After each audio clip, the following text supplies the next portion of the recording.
Boa noite a todos, pessoal. Sejam bem-vindos. Vamos dar início à última etapa do nosso evento Outubro Rosa Pet. Antes de dar início, eu queria fazer alguns agradecimentos. Esse evento foi organizado pelo Danvet, do campus Realeza, da Universidade Federal da Fronteira Sul. E queria agradecer muito aos colaboradores que fizeram muita força para ajudar esse evento a acontecer. Também a nossa orientadora, a professora Fabiola Damolin, perdão. E agora eu vou apresentar com muita honra o nosso palestrante de hoje, Vinícius Cardoso de Oliveira, que vai apresentar a conscientização dos tutores sobre neoplasmas mamários. Vinícius é acadêmico do curso de Medicina Veterinária na Universidade Federal da Fronteira Sul, no campus Realeza. Participou do projeto de extensão e bem-estar animal da UFS, participou do projeto de clínica animal de superintendência da Unidade Hospitalar Veterinária da UFS.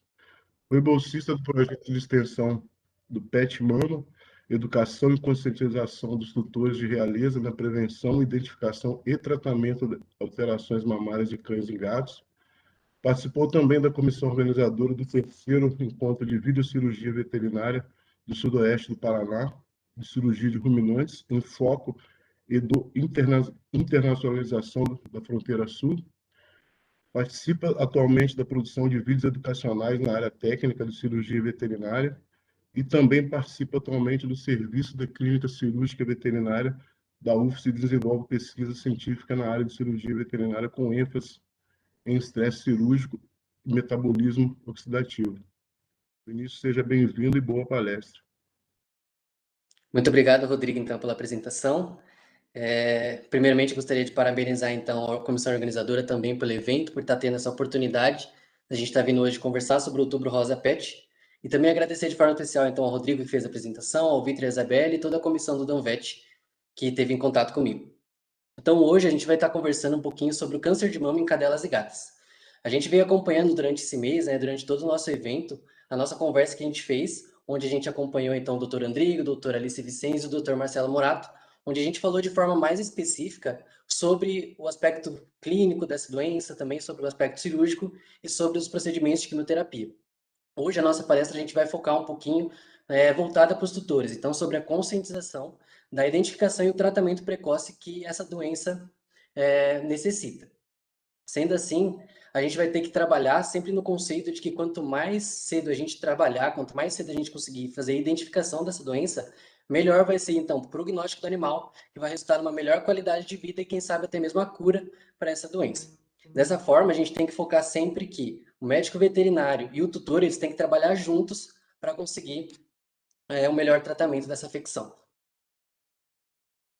Sendo assim, a gente vai abordar hoje, então, vai falar sobre o Outubro Rosa Pet, né, esse movimento, essa campanha, e a importância que ela teve, como ela foi trazida para o lado da veterinária, e vai tentar conversar um pouquinho, né, falar de um jeito mais simples, o que é o câncer de mama. Então, vamos tentar descomplicar o câncer de mama para que a gente fale uma linguagem que o tutor entenda, para que tudo fique mais fácil de ser comunicado, né. É muito importante que quando você for comunicar com o tutor, você explique para ele e ele consiga entender a mensagem que você está passando para ele. Dessa forma, a gente consegue, então, fazer com que essa comunicação e o tratamento seja muito mais eficaz quando os dois lados, né, falam a mesma língua.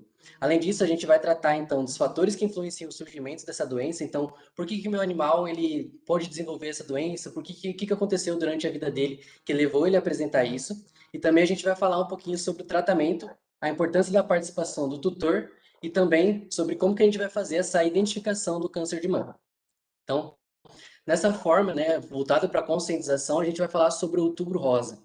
Por que surgiu, de onde veio essa campanha do Outubro Rosa? Inicialmente, o Outubro Rosa ele é uma campanha de conscientização sobre o câncer de mama. E inicialmente ela foi criada justamente para a área humana. Então, a gente sabe que nessa época de outubro, né, outubro a gente tem a campanha de Outubro Rosa e novembro a gente tem a campanha do Novembro Azul.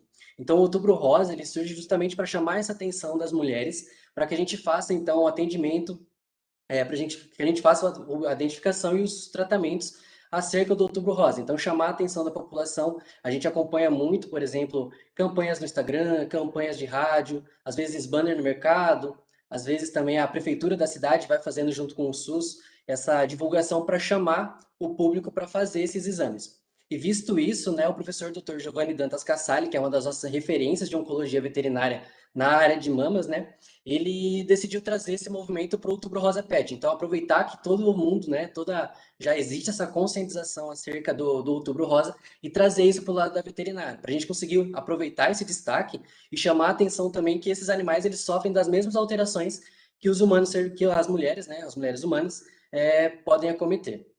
Dessa forma, então, é uma forma de conscientização da população trabalhar nesse Outubro Rosa Pet, por isso a importância desse evento. A partir, então, dessa importância, né, da importância de promover essa conscientização para falar sobre educação, desenvolveu-se, então, o projeto Pet Mama. O projeto Pet Mama, ele é o projeto que desenvolveu, então, foi desenvolvido na UFES a partir da professora responsável, a professora doutora Fabiola Damolin, e ele conta hoje com um total de 9 alunos, e o objetivo desse projeto é justamente promover a conscientização e a educação dos tutores sobre, então, a prevenção, o diagnóstico e a importância do tratamento precoce de qualquer alteração mamária de cães e gatos. Esse projeto ele desenvolve suas ações, então, no Hospital Veterinário da Universidade Federal da Fronteira Sul e começou suas atividades em agosto de 2019. A partir então de agosto de 2019, então 2019, 2020 e 2021 a gente fez essas atividades, né, de prevenção, diagnóstico e tratamento dessas alterações, e agora para 2022 a gente já está com o projeto aprovado para dar continuidade nesse trabalho que a gente vem trabalhando durante esses anos. Mas então agora a gente vai começar a falar então o que é o câncer de mama. Vamos tentar explicar de uma forma mais simples como que funciona essa doença, como que os aspectos, que fatores vão fazer o desenvolvimento dessa afecção. Então vamos lá. O que é o tumor ou o que é o câncer de mama? Tumor seria qualquer aumento de volume que o animal apresente. Então, qualquer carocinho, qualquer aumento de volume, qualquer inchaço que ele apresente. Mas quando se trata do câncer de mama, o tumor que a gente vê, o aumento de volume, seria então a principal característica que a gente estaria visualizando quando a gente olha para o animal, a característica física que a gente consegue visualizar no animal. Esse câncer de mama, ele é então ele é uma alteração das células mamárias ali da região das mamas. Levando para o lado dos humanos, né? Vamos pensar nas mulheres. A gente possui, né? Mulheres e homens possuem um par de mamas. Então, o direita e esquerda. Quando a gente pensa nos animais, tem a relação de ser um pouquinho diferente. Geralmente, os animais ele apresentam então 5 pares de mamas, né? Começando aqui mais para cima na região do tórax e vai descendo as mamas. Então, 2 mamas de cada lado, direita e esquerda e 5 pares. A diferença é que nos humanos a gente pode ser acometido, então, do lado direito e do lado esquerdo de cada mama. Já nos animais, a gente tem todo esse tecido mamário. Então, a gente tem todos os pares de mamas que podem ser acometidos por essa doença. Então, a gente vai ver em algumas imagens que vai ser comum a gente ter afetado ou uma mama ou mais de uma mama ao mesmo tempo, ou então, às vezes, os 2 lados da mama. Tudo isso vai variar dependendo de como funciona o organismo do animal e o desenvolvimento dessa doença. São casos particulares que cada animal vai desenvolver de uma forma. E por que a gente fala tanto, então, de células mamárias, né? Por que a gente fala tanto do câncer de mama? Porque é o tipo mais comum e o que a gente mais visualiza durante nossos atendimentos com relação à oncologia para cadelas. No Brasil, tem uma pesquisa que foi realizada onde mostra que 50% dos casos atendidos, eles são de características malignas e 1/3 dele pode formar metástase. Mas então vamos traduzir um pouquinho essa frase, deixar um pouquinho mais fácil de entender. Com relação ao maligno, existem o maligno e o benigno. O maligno ele apresenta uma caracterização de ser mais maléfico para o animal, ele vai trazer problemas fisiológicos mais graves do que os benignos. Então, eles precisam ser tratados de uma forma intensa e precisam ser tratados o quanto antes possível, diferentemente dos benignos, que não são tão prejudiciais para os animais. E o metástase significa, então, que essas células cancerígenas, né, elas podem migrar em torno do animal. Como assim? Metástase, por definição, então, ela é a migração de um produto patológico. O que é produto patológico? Produto patológico pode ser vírus, pode ser uma bactéria, e nesse caso que a gente está falando de câncer de mama, a gente está falando de células da região da mama, então células mamárias, que foram modificadas por alguma razão. E o produto patológico, nesse caso, são essas células que apresentam essas alterações, essas células cancerígenas. Então, essa célula ela pode sair ali da região da mama, que inicialmente ela surge ali, né, uma alteração mamária, ela pode sair, essa célula pode sair ali da mama e migrar para outra parte, para outro organismo, para outra porção do organismo do animal. Isso vai acontecer devido à irrigação sanguínea e irrigação linfática que a gente possui naquele local. As mamas ali, a gente tem muita irrigação sanguínea e muita irrigação linfática. E isso possibilita, então, que essas células cancerígenas entrem nessa circulação e vão circular ali pelo corpo do animal. Então, podem atingir linfonodo, podem atingir, então, outros organismos do animal que vai conduzir o animal a apresentar outras alterações que não só essa visual que a gente costuma ver de alterações mamárias, né? Que é esse aumento de volume na região da mama. É muito comum, então, esses animais que já desenvolveram metástase, a gente acompanhar um animal que às vezes apresenta alguma alteração na sua fisiologia, ou então alguma alteração no seu exame de sangue, ou até mesmo alguma alteração de respiração devido a células cancerígenas, né, terem atingido o pulmão. Isso também vai variar conforme vai de animal para animal, e quanto mais metástase tem, a gente costuma dizer que é mais difícil de ser tratado e é pior o prognóstico para esse animal. Então, por isso que, mais uma vez, é importante ressaltar que quanto mais cedo a gente fizer esse acompanhamento, quanto mais cedo a gente conseguir tratar esse animal, é melhor para a qualidade de vida dele. Em Realeza, que é a região que a gente faz ali nosso atendimento, foi desenvolvida uma pesquisa ali no hospital veterinário, onde a gente atende, onde 99,6% dos casos se mostraram com característica de serem malignos. Ou seja, é uma região que a maior parte ali, quase 100% dos casos são malignos, e eles necessitam dessa atenção e desse cuidado o quanto antes possível. Além disso, esse estudo ele mostrou então que a maior frequência ocorre em animais adultos e animais idosos. E a gente vai estar explicando e vai estar entendendo por que vai acontecer mais isso nos animais adultos e idosos. Então, são a classe, né, são as categorias de animais que a gente tem que ficar mais atento para qualquer alteração na região das mamas. Então, aqui a gente tem duas imagens, acho que vocês conseguem ver meu mouse, né? Aqui fica fácil de ver, nessas duas imagens, né, são o mesmo animal, fica fácil da gente notar o aumento de volume. Então, a gente tem aqui um aumento de volume muito grande na região, né? Aqui a gente tem o braço do animal e aqui são as pernas do animal. Então, a gente tem esse aumento de volume aqui nas últimas mamas, né, na M4, M5 desse animal, onde o paquímetro está medindo ali, não dá para enxergar direito, mas tem de 20 a 25 centímetros de tamanho, e é uma região que a gente consegue visualizar fácil. E é justamente por isso que eu quero chamar a atenção, por isso que essa imagem está aqui. Geralmente, a gente vai notar nesse animal, né, sempre o aumento de volume. É assim a primeira identificação que a gente vai fazer. Entretanto, esse é o destaque do animal que o tutor demorou para procurar o atendimento veterinário. Então, teve o crescimento, né, começou a crescer ali esse tumor na região das mamas, porém o proprietário ele demorou para buscar o atendimento. E por isso que ficou desse tamanho. Nem sempre a gente vai encontrar na clínica, né? Não vai sempre que vai chegar o animal com esse tamanho de volume para a gente. Muitas vezes esse tamanho de volume, né? Preferencialmente, até a gente prefere que chegue para ser atendido quanto menor possível. Então, aquele carocinho bem pequeno, quanto maior o estágio do tumor, né? Quanto maior o tamanho, pior para o prognóstico do animal. Por isso que a gente fala que o diagnóstico precoce, né? Quanto mais cedo esse animal chegar para ser atendido, melhor. E aqui nessa segunda imagem eu coloquei para destacar, ó, se a gente observar aqui, essa primeira imagem, né, a primeira lesão, a gente vê esse aumento de volume bem grande e a gente tem uma área aqui que a gente tem esse machucado, essa laceração que a gente consegue visualizar aqui. E aqui nessa imagem a gente tem o animal em estação.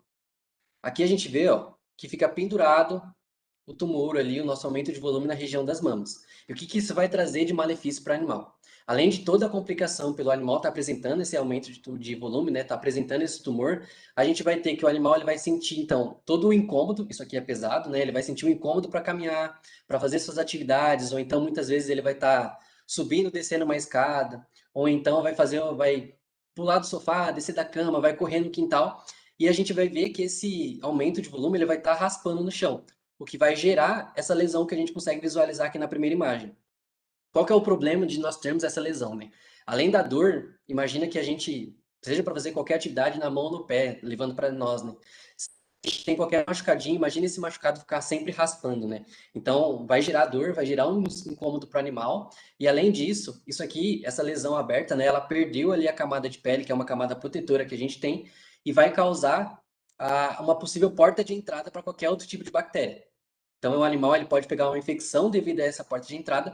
Além do que, caso isso aqui, né, caso essa lesão tenha atingido algum vaso, a gente vai ter que o animal vai ter perda de sangue e mais ainda o desconforto devido à dor. Em alguns graus de dor, né, os animais eles começam até mesmo a morder a região que tem o tumor, a tentar lamber, ficar lambendo, e isso vai piorando cada vez mais o quadro, tanto da lesão do câncer quanto da lesão que vai se gerar ali a lesão local. Essas outras duas imagens, então, são de outros animais e elas estão para mostrar que nem sempre o aumento de volume vai ser daquele tamanho. Vou voltar aqui, ó. Nessa imagem, a gente tem esse aumento de volume bem grande aqui, ó. Outro que está sendo tampado aqui pelo paquímetro, que também está um pouco agregado aqui. Mas aqui, se a gente observar bem, a gente tem outro aumento de volume aqui, ó, onde está a região do meu mouse. Não sei se na imagem está sendo transmitida, por causa da qualidade vai dar para ver. Isso mostra que mais de uma mama pode ser acometida ao mesmo tempo. embora nesse animal, por exemplo, a gente tenha aqui o principal aumento de volume, né, que a gente bate o olho e consegue visualizar, seja nessa região, se a gente conseguir analisar, se a gente palpar ali, né, quando a gente consegue fazer a palpação desse abdômen, a gente vai perceber que nessa área aqui também tem. E do mesmo jeito que a gente tem que tratar essa área maior, a gente trata essa menor e trataria uma menor ainda como essa, ou então uma menor ainda que tivesse. Qualquer tamanho, né, o tamanho ele vai ser importante para a gente fazer a caracterização do tumor, só que qualquer um deles ele tem que ser tratado com a remoção. E aqui, essa imagem ela vai mostrar outros dois aumentos de volume. Então, a gente tem esse tamanho tumoral, né, dois tamanhos diferentes. Aqui a gente tem os bracinhos do animal, e aqui a região das pernas. E aqui, M2 e M3, entre essas mamas, né, a gente tem esse acometimento desse tumor. E entre M1 e M2 a gente tem esse. Qual que é o tratamento disso, né? O que a gente faz, então? Confirmado que é um câncer de mama, a gente precisa remover esse aumento de volume. E para isso a gente vai submeter o animal a um procedimento cirúrgico. Então o animal aqui ele está anestesiado e ele vai receber o procedimento cirúrgico para tirar esse tumor que está aqui na região da M5, M4 dele. Reparem que aqui, ó, mais uma vez, a gente tem esse aumento de volume maior que a gente tem nessa região, só que nessa mama do lado contralateral, né, do outro lado, a gente também tem um aumento de volume. Aqui é onde está meu mouse, mostrando aqui. Então, o que o procedimento cirúrgico faz? A gente vai fazer toda a retirada do tecido mamário que tem ali, vai retirar o linfonodo, que é o local onde eu falei anteriormente, que geralmente aquelas células neoplásicas, elas vão estar migrando para aquele lugar, então vamos dizer que é o segundo lugar que as células neoplásicas podem migrar. Então, o primeiro seria no lugar da mama, o segundo seria ali no linfonodo sentinela. Geralmente é o axilar ou inguinal, e por isso que a gente remove ele também. Então, ó, a gente vai fazer toda a retirada desse tecido e também vai retirar todo o tecido que a gente vê que tem alteração. Essa imagem aqui é o pós-cirurgia. Se a gente analisar, ó, a gente consegue ver aqui em cima a cicatriz que foi devido à retirada do linfonodo sentinela, e toda essa outra extensão aqui é relação com o que foi retirado de tecido mamário. Então, reparem que tirou toda a cadeia mamária direita do animal, e aqui embaixo, onde a gente tinha também a cadeia mamária esquerda, né, essa última mama com um aumento de volume, com uma bolinha, também foi retirado. Ficaram apenas essas três mamas superiores ali, as três mamas torácicas do animal. Isso porque a gente precisa remover todo o tecido. Quanto mais tecido a gente remove, menor a chance de ter uma recidiva.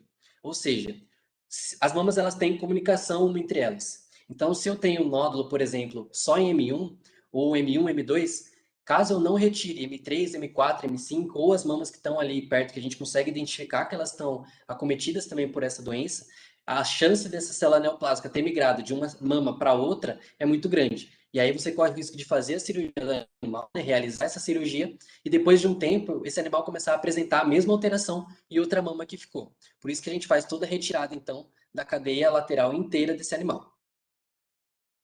Mas então, visto isso, o que causa, né? Por que meu animal ele desenvolve essa doença ao longo da vida dele? Por que somente a gente consegue visualizar mais em animais que são idosos e animais que são com idade mais avançada?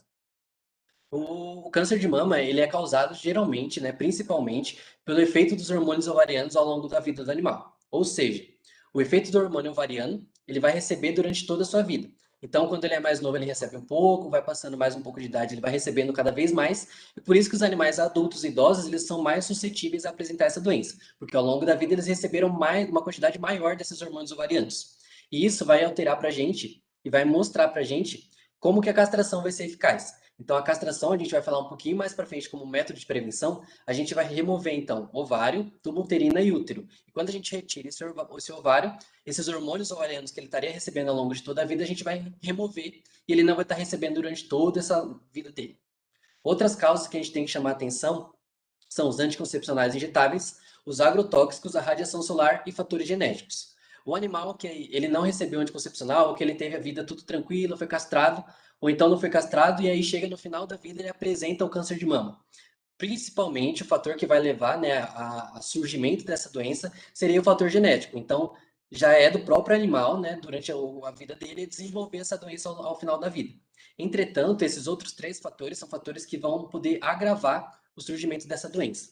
E a gente vai começar destacando um pouquinho sobre os anticoncepcionais injetáveis, né?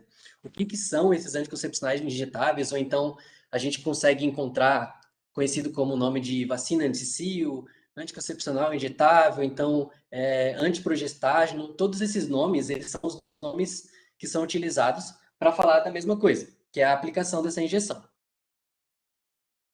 Essa injeção, ela é mais comumente aplicada em casa agropecuária, onde a gente consegue encontrar com facilidade, e elas são aplicadas nos animais aí conforme o tutor faz a observação que o animal está entrando no cio. Mas o problema é que esses anticoncepcionais injetáveis, eles funcionam como se fosse uma super quantidade de hormônios para evitar que esse animal fique gestante. E aí que está o problema. O animal que ele não recebe essa aplicação, ele está recebendo um pouquinho de hormônio ovariano ao longo de toda a vida. Quando a gente faz essa aplicação desse anticoncepcional, é como se a gente colocasse no animal, né, fornecesse para ele uma quantidade muito grande de hormônios ovarianos. Ou seja, a quantidade que ele estaria recebendo ao longo de toda a vida, ele vai estar recebendo várias vezes cada vez que ele fizer essa aplicação. E isso ele vai ser um fator que vai predispor muito ao aparecimento dessa doença quando esse animal for mais idoso, quando ele tiver uma idade mais adulta. Outro fator que a gente tem que levar em consideração é que muitas vezes as pessoas fazem essa aplicação porque é uma aplicação injetável, né, que acaba sendo de um custo mais barato. Só que se a gente for analisar, a hora que a gente fazer a conta, né, colocar no papel, às vezes você vai fazer uma aplicação mais barata para evitar que seu animal fique no cio, né, para evitar que ele fique gestante, e aí você faz a cada 6 meses ou a cada um ano você submete ele a essa aplicação. Com o passar do tempo, essa aplicação ela vai gerar no seu animal, né, ela vai trazer prejuízos, além da qualidade de vida, prejuízos financeiros muito maior. Então é muito mais fácil, o que a gente recomenda, né, é que esse animal que esteja entrando no cio, ele seja afastado dos animais machos, ou então seja deixado em um canto onde não tenha contato, porque da mesma forma você vai evitar a gestação e você não vai submeter esse animal a essas quantidades de hormônios. Então você só afasta esse animal e evita com que ele possa receber essa quantidade de hormônios para futuramente não desenvolver essa doença. Além disso, outros fatores que a gente tem que falar são os agrotóxicos e a radiação solar. Com relação aos agrotóxicos, eles possuem, então, uma toxicidade intrínseca, ou seja, conforme os agrotóxicos eles são produzidos, ele vai produzir uma toxicidade para qualquer organismo animal. E ele vai depender, né, os efeitos que isso vai gerar no organismo, vai depender principalmente do princípio ativo desse animal, desse agrotóxico, da dose que foi absorvida e a forma de exposição. Mas então, por que a gente puxa tanto esse lado dos agrotóxicos? Por que a gente tem que sempre prestar bastante atenção nisso? Essa pesquisa que foi realizada, então, em 2016 e 2017, ela mostra para a gente a ocorrência de câncer na região oeste do Paraná, a região ali próxima a Cascavel, próxima à região de Realeza que a gente está situado, né, como a UFS. Nessa pesquisa, 48% dos indivíduos que desenvolveram câncer, eles tiveram contato com agrotóxicos. Ou seja, quase 50%, né, metade das pessoas que desenvolveram algum tipo de câncer, tiveram contato com agrotóxico em algum momento da vida. Isso vai chamar atenção porque da mesma forma que isso pode ocorrer para os humanos, isso pode ocorrer também para os animais. Quando a gente pensa assim, né? Ah, mas então o meu animal eu não tenho contato direto com a lavoura, ou então na minha casa eu não faço uso eu não tenho lavoura, eu não faço uso de agrotóxicos. E por que que isso vai, de qualquer forma, a gente tem que se atentar para isso? Porque muitas vezes essa contaminação pelo agrotóxico ele vai chegar nas nossas casas de forma direta ou de forma indireta. Esse gráfico ele é um gráfico que é mostrado, então ele foi desenvolvido pela revista UOL no ano de 2017. E ele vai mostrar para nós a quantidade de agrotóxicos que foram liberados para ser liberados para serem utilizados no Brasil e quantos desses agrotóxicos são proibidos na União Europeia. Se a gente observar, então, ó, a gente tem no gráfico café, cana-de-açúcar, citros, milho e soja. Aqui a gente vai destacar principalmente a soja, porque segundo o IBGE, ali na região de Realeza, a soja é um dos grãos que é mais produzido. Então, entre todos esses, ele é uma grande região produtora de soja. Para a produção de soja, a gente tem então que 35 tipos de agrotóxicos são liberados para ser produzidos, enquanto desses 35, 26 deles são proibidos de serem utilizados na União Europeia. Ou seja, no Brasil a gente ainda tem uma legislação que possibilita que vários tipos de agrotóxicos sejam utilizados e que essa contaminação acabe chegando até nós, seja via direta ou via indireta. Esses próximos dois gráficos, né, essas duas imagens, elas são também da mesma forma eles foram elaborados pela revista UOL de 2017, e eles vão falar então do uso de agrotóxicos no Brasil. Para destacar aqui, a gente vai nesse gráfico da esquerda, vai falar sobre a média anual do agrotóxico utilizado em tonelada em cada região do país. Se a gente observar então, ó, a região do Paraná estaria ali como segunda maior região que fez essa utilização do agrotóxico. E aqui, esse gráfico da direita, o próprio título dele, ele vai chamar a atenção para o que a gente tem que se atentar. 8 brasileiros são contaminados por agrotóxicos por dia. Para cada caso notificado, estima-se que 50 não sejam. O que significa isso? Significa que se a gente pensar, para cada uma pessoa que foi contaminada, que foi comprovado que ela foi contaminada por agrotóxico, existem mais 50 ao redor dela que também foram contaminadas.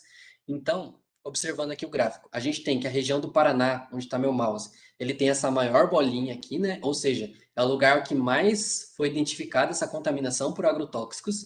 E o que vai chamar mais ainda a nossa atenção são as legendas. Então a gente vê que a parte verde significa contaminação fora do trabalho e a parte vermelha dentro do trabalho. Olhando aqui para a região do Paraná, essa bolinha maior parte dessa contaminação foi realizada fora do ambiente de trabalho e a menor parte dentro do ambiente de trabalho. Mas como então acontece essa contaminação de fora e dentro do ambiente de trabalho? Muitas vezes a pessoa que vai fazer a aplicação mora perto da lavoura, vai fazer a aplicação desse agrotóxico, leva junto o animal para fazer a aplicação, ou então deixa o animal ficar ali rondando próximo no momento que ele está fazendo a aplicação, e essa seria a forma de contaminação direta. Então, vai fazer a aplicação, o animal está junto do momento, então acaba tendo contato direto com, no local de armazenamento desse agrotóxico, o animal acaba tendo contato com ele.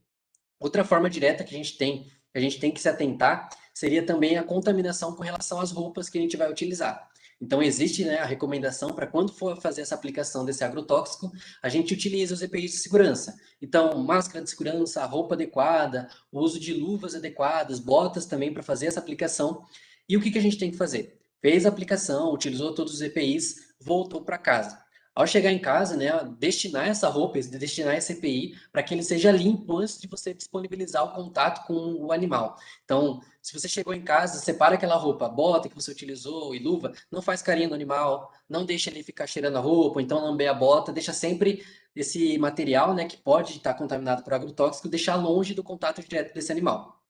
Além disso, outra forma de contato direto seria então a contaminação por às vezes aqueles usos de veneno para matar aquelas plantas que nascem às vezes perto da garagem, na calçada ali, começa a crescer aqueles matinhos e algumas pessoas têm costume de colocar aquele veneno para matar essas plantinhas. E aí coloca o veneno, não deixa o animal separado do ambiente, vai lá e acaba deixando o animal ter contato com essa região. Isso também é uma forma de contaminação direta, assim como o agrotóxico produzido na lavoura, esse também é um tipo de agrotóxico. E aí você disponibilizar esse ambiente para o animal pode se levar ele ao desenvolvimento de algum tipo de câncer posteriormente. Então também preconizar não utilizar se você tiver que fazer a retirada, né, chamar um jardineiro para tirar ou tirar com a tesoura, ou então utilizar aquelas vassouras de fogo e tentar utilizar alguma forma que não faça a utilização desses tipos de agrotóxico. Já a contaminação indireta, que é o que a gente viu que a maior parte de contaminação ocorre daquela forma, seria então através da água e através da comida. Então a gente tem nesses dois gráficos aqui, da esquerda e da direita. No da esquerda a gente tem falando o limite máximo de resíduos de agrotóxicos permitidos para grãos e no da esquerda para água. E aí a gente tem a comparação também, de novo, do Brasil com a União Europeia. Se a gente destacar aqui, ó, está destacada a região da soja, né? Então, o agrotóxico que a gente mais utiliza na soja seria o glifosato. É o glifosato que é o mais utilizado. E se a gente comparar aqui, ó, o Brasil ele apresenta um limite de 200 vezes mais tolerado, né? O limite que é tolerado para chegar de contaminação nas mesas, né, nos alimentos, é 200 vezes maior do que o limite da União Europeia. Além disso, na água a gente tem o mesmo problema. Se a gente observar aqui, ó, o glifosato, que é o mais utilizado na soja, né, se aplicando então na nossa região de Realeza, o que é mais utilizado, a gente vai ter aqui que o Brasil ele apresenta um limite 5.000 vezes maior de resíduos na água para agrotóxicos no Brasil do que na União Europeia. Então são pontos que a gente tem que sempre ficar esperto e que vão ser importantes para a gente tomar cuidado para evitar que o nosso animal tenha contato, então para até mesmo nós tomarmos cuidado com o nosso alimento, fazer a lavagem ideal e não nos submetermos, tanto nós quanto os nossos animais, a esse contato com agrotóxicos. E dito isso, a gente vai falar um pouquinho o que a gente pode fazer de prevenção. Então, primeiramente, a castração ela tem que ser realizada do primeiro ano de vida e ela vai diminuir as chances de desenvolvimento de doença desse animal. Então, o preconizado é que esse animal ele seja castrado entre o primeiro e o segundo cio. E aí, como eu falei anteriormente, quando a gente faz, né, realiza esse procedimento de castração, a gente vai estar removendo o ovário, útero e tubo uterina, e aí quando a gente remove o ovário, esse animal para de receber esse estímulo ovariano durante todo ao longo da vida dele. Já com relação aos agrotóxicos, o que a gente tem que fazer é manter a distância dos agrotóxicos e de qualquer tipo de veneno no geral. E caso a gente tenha contato, a gente fazer o destino certo. Então, deixar o animal longe dessa área e não deixar que ele tenha contato com os equipamentos ou então EPIs que foram contaminados. E com relação à proteção solar, qualquer proteção solar que a gente forneça para o animal já é válido. Então, evitar com que esse animal ele fique direto, né? Ele tenha uma exposição excessiva para a radiação do sol. Mas muito bem, então, como é que vai funcionar o atendimento clínico, os exames e a cirurgia desse paciente? A gente tem alguns pontos que são pontos chaves. Então, primeiramente, tudo vai começar com a identificação do câncer de mama, e aqui que está exclusivamente, né, que vai ter o papel principal dos tutores. O tutor, ele tem que trabalhar junto com o médico veterinário para que a gente evite que essa doença ela se desenvolva ao longo da vida do animal. Quanto mais cedo a gente fizer essa identificação, é melhor, tanto para o tratamento do animal, quanto para a gente conseguir garantir uma qualidade de vida melhor para ele. Então, como que deve ser feito esse exame? Então, o animal está em casa, o tutor pode avaliar a região das mamas dele. Como que a gente faz? Começa fazendo carinho, vai fazendo carinho na região das mamas. Então, começa aqui na mama, a mama torácica, né? Aqui em cima, e vai palpando toda a região do abdômen do animal e vendo se ele encontra, durante ali, fazendo a mão, passando carinho, dando uma apertadinha, e vendo se ele encontra qualquer aumento de volume, qualquer carocinho, ou então se alguma mama está saindo alguma secreção, pode ser ela uma secreção mais branca, uma secreção mais purulenta, assim, que tem um aspecto mais amarelado. Qualquer uma dessas alterações já é indicativo para esse animal ele ser levado até o médico veterinário, onde a gente vai conseguir realizar tudo isso, uma análise melhor para descobrir então e conseguir determinar se é ou não uma alteração mamária, se é um câncer de mama.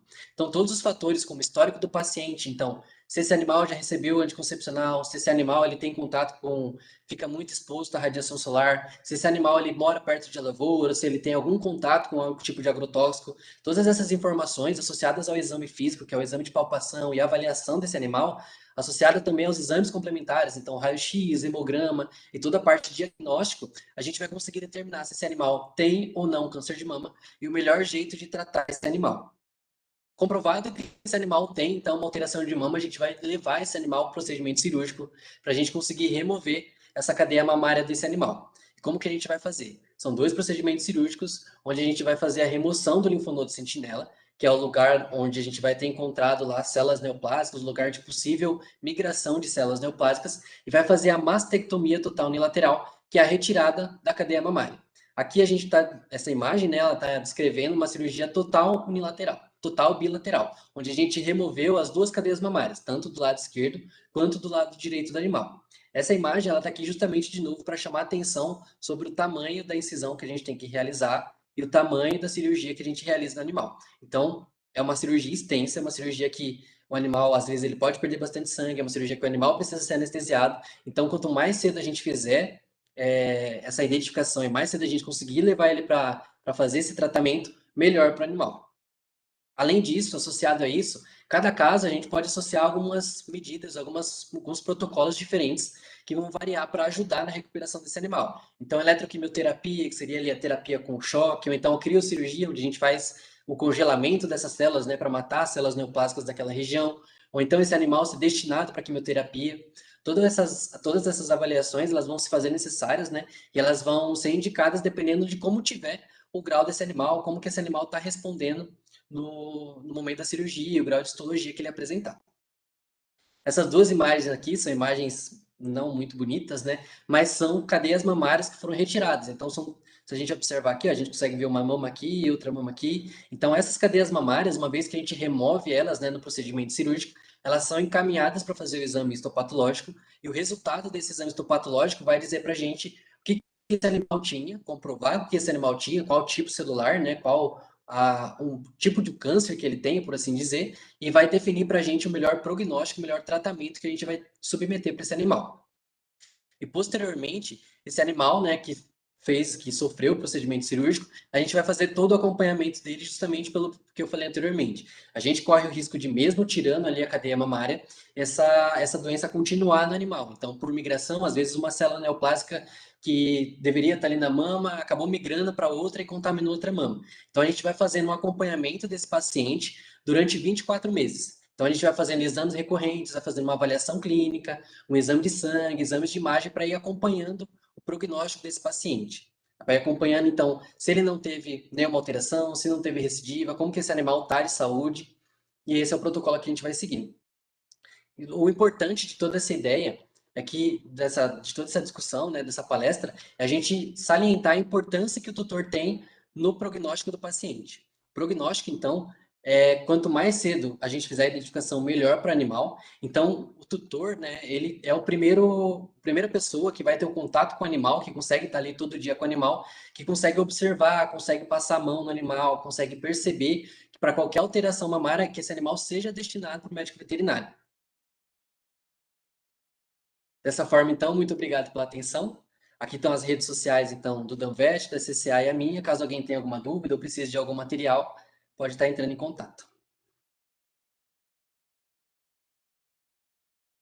Grande palestra, Vinícius. Assim, primeiro te dar os parabéns, foi excelente o tema. Acho que todo mundo aproveitou o máximo, entendeu? Tivemos alguns comentários aqui no chat. Por enquanto, ainda não teve nenhuma pergunta, mas eu vou emendar uma pergunta em cima de dois comentários que eu vi. Um da Tatiana e depois a professora Fabíola até complementou, que é em relação aos anticonceptivos, né? E em relação ao agrotóxico. Na sua visão, o que você acha? Né? Porque eu fiquei assustado assim, com aquele dado de 99,6% dos animais da região terem o câncer maligno. Você Sim. acha que, por ser maligno, seria mais ligado ao agrotóxico ou propriamente mais os métodos de prevenção, em excesso, no caso? Então, é Porque difícil a a gente gente sabe que na conseguir região, afirmar. na região aí é aberta, todo mundo usa indiscriminadamente, assim, na Sim, então. calçada.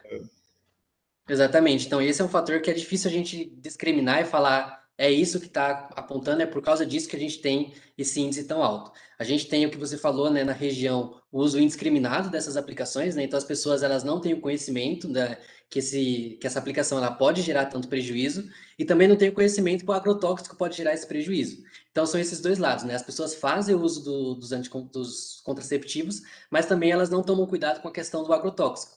E conforme eu mostrei ali, né, a região de Realeza ela é cercada por essa plantação. Então, a região da própria cidade ela está cercada por uma região que faz a utilização do agrotóxico.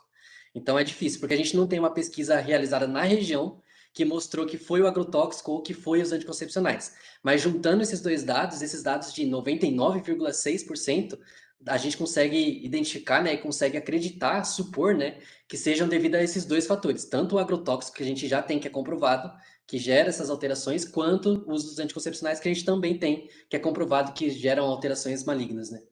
Então, acredito que seja uma união desses dois fatores que gera esses números tão altos que a gente tem. Entendi. Uma segunda pergunta, Vinícius, assim, o animal desenvolver um tumor daquele tamanho, o tutor deve ter deixado passar bastante tempo. O que você atribui, assim, um longo tempo, até porque ele não fica daquele tamanho na hora, ele vai crescendo ao longo do tempo. Você acha que é o medo do tutor de levar? Ou você acha que tem uma coisa relacionada? Porque é muito Sim, grande o que está então, apresentando. que a gente observa, né?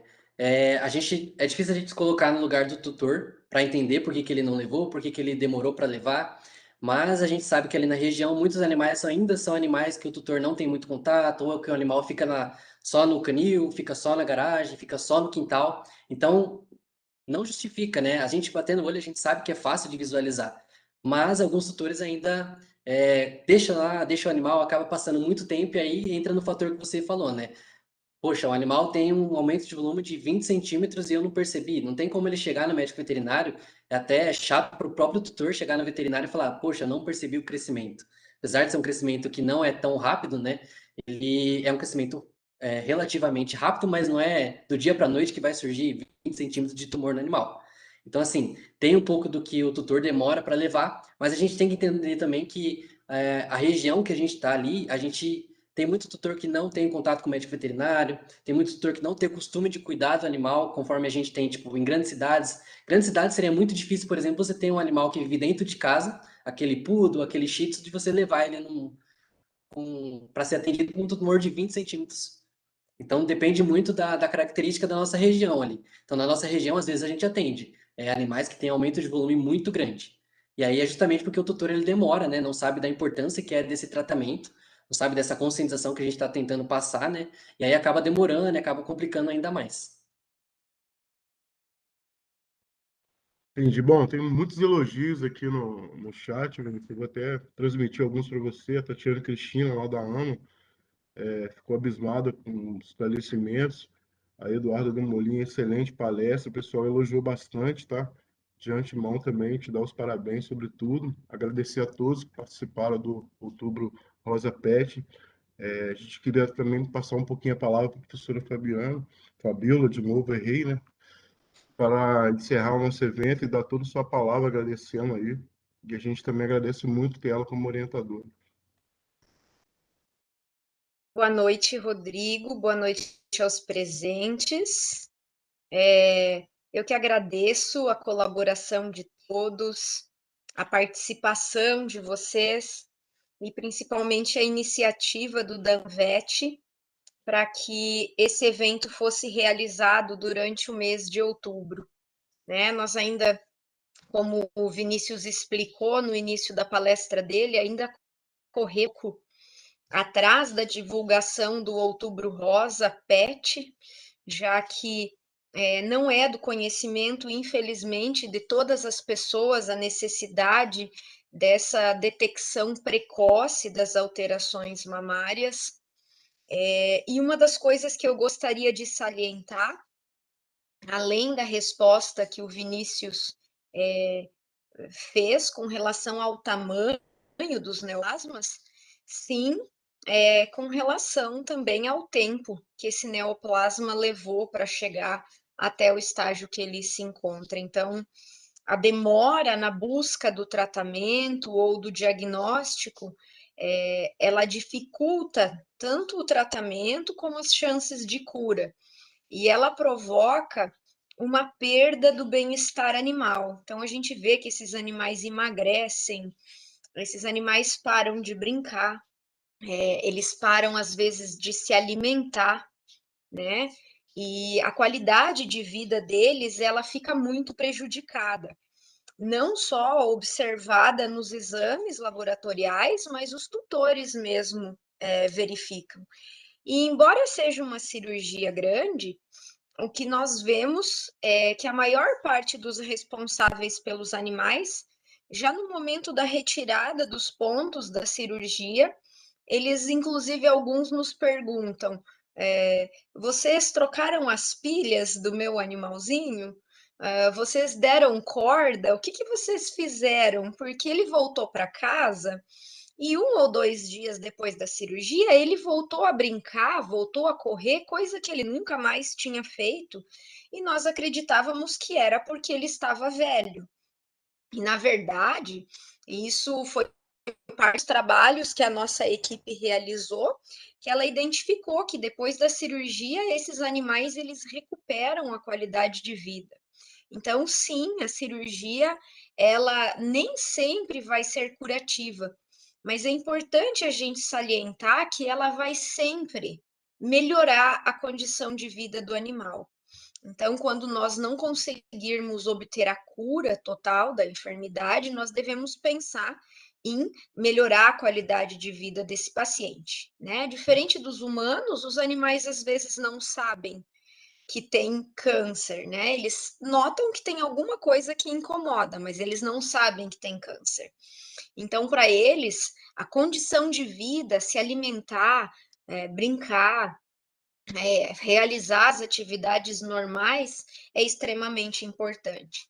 Então, o Outubro Rosa, ele surge com esse apelo, uma conscientização dos veterinários, de fazer o exame adequado das mamas e uma conscientização também dos tutores acerca da prevenção, da necessidade de ficar atento ao animal e principalmente de realizar o tratamento quando essa alteração aparecer, né? Às vezes o pessoal tem um pouco de medo, acha que por ter ficado um tumor muito grande não vale a pena operar. Não, vale a pena porque o paciente vai ter uma qualidade de vida melhor. E isso, nem nós utilizando analgésicos, medicamentos para dor, a gente vai conseguir atingir essa qualidade de vida. Então, A gente espera que as pessoas que estiverem aqui presentes possam, junto conosco, trabalhar na difusão desses conhecimentos. É extremamente importante que mais pessoas possam ser esclarecidas, para que a gente consiga, claro, atingir um maior número de animais, a gente possa tratar adequadamente esses animais.